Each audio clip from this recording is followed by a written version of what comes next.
अऊज़ु बिल्लाहि मिनश्शैतानिर्रजीम। अऊज़ु बिल्लाहि मिनश्शैतानिर्रजीम। बिस्मिल्लाहिर्रहमानिर्रहीम। बिस्मिल्लाहिर्रहमानिर्रहीम।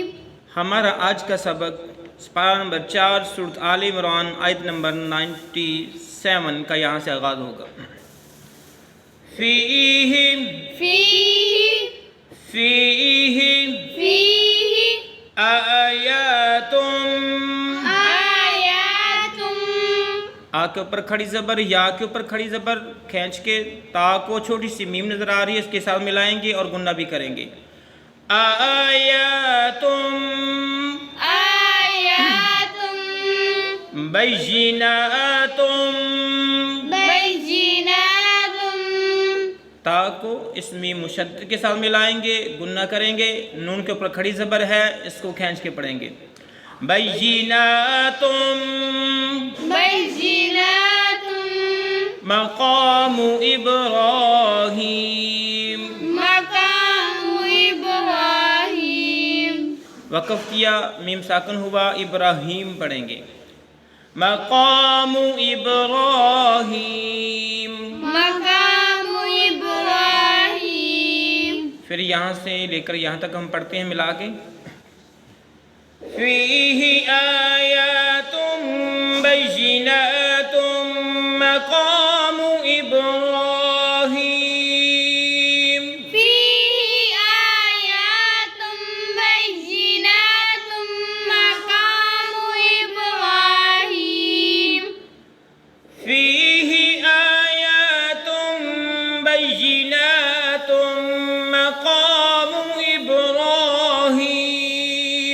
फ़ीही आयातुम बैयिनातुम मक़ामु इब्राहीम।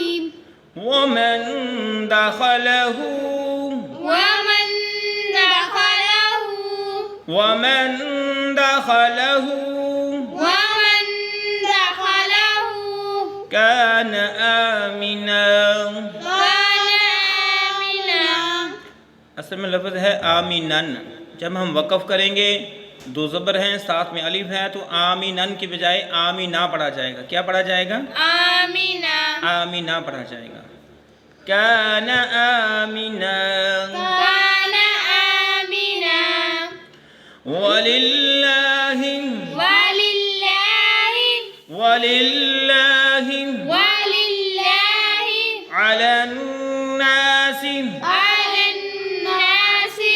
लाम को नून मुशद्दद के साथ मिलाया और गुन्ना भी किया। अलन्नासि। अलन्नासि। अब अगर यहाँ पे हम वक़फ़ नहीं करेंगे तो आमिनौम पढ़ेंगे। क्या पढ़ेंगे? नून को वाव के साथ मिलाएंगे और गुन्ना भी करेंगे। अभी हम पढ़ते हैं यहाँ से यहाँ तक। वमन दखलहु कान आमिना वलिल्लाहि अलन्नासि। वमन दखलहु कान आमिना वलिल्लाहि अलन्नास। वमन दखलहु कान आमिना वलिल्लाहि अलन्नासि। वमन दखलहु कान आमिना वलिल्लाहि अलन्नास। अगर वक़फ़ करेंगे तो इस तरह पढ़ेंगे। वमन दखलहु कान आमिना। वमन दखलहु कान आमिना वलिल्लाहि अलन्नासि। वलिल्लाहि अलन्नासि। ठीक है, यहाँ तक हमने पढ़ा है अलन्नासी इस पेज पर। ये आयत अभी बकिया है जो अगले पेज पे है, इंशाअल्लाह वो अगले सबक में पढ़ेंगे। एक बार इसे पढ़ के हम अपना सबक को मुकम्मल करते हैं। फ़ीही आयातुम बैयिनातुम मक़ामु इब्राहीम। फ़ीही आयातुम बैयिनातुम मक़ामु इब्राहीम। دخله كان آمنا ومن دخله كان آمنا ولله على الناس ولله على الناस। आयत का दूसरा हिस्सा अगले सबक में पढ़ेंगे। अल्लाह हाफिज़।